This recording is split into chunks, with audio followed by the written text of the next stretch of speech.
खुले से खाते ना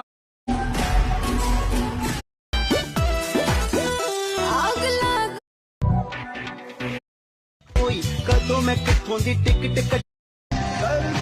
पूरा फुटा गहरिया अब तू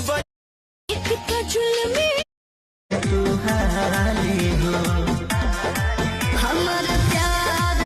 आजुबान से लस्पा साइल रहता अमन बह के तजीरा मरिच काला बच के खे